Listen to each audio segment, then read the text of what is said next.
आसाममधील कार्बी अँगलाँग भागात प्रशिक्षणादरम्यान रडारवरून गायब झालेलं भारतीय हवाई दलाचं सुखोई 30 MKI लढाऊ विमान हे कोसळलेलं आहे।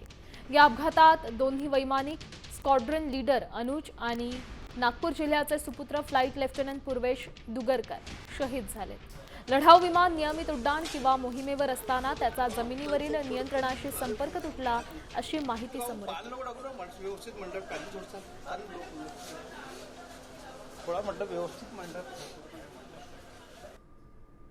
पहलगामच्या वेळेला देशांतर्गत लोकांना आपल्याला या राज्यातून त्या राज्यात आणायचं होतं किंवा वेगवेगळ्या ठिकाणी न्यायचं होतं।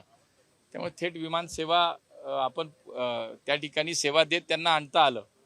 आता अशा ठिकाणी लोक आहेत की एकतर भारत सरकार म्हणून त्याच्यामध्ये एक्सटर्नल अफेअर्स मिनिस्ट्री असेल, होम मिनिस्ट्री असेल, सिव्हिल एव्हिएशन मिनिस्ट्री असेल, हे सगळ्यांच्या कोऑर्डिनेशनमध्ये संपूर्णच या सगळ्या देशांमधनं आज जे भारतीय परत आणायचे आहेत त्यासाठीची यंत्रणा काम करते। 24 तास लोक काम करतायत।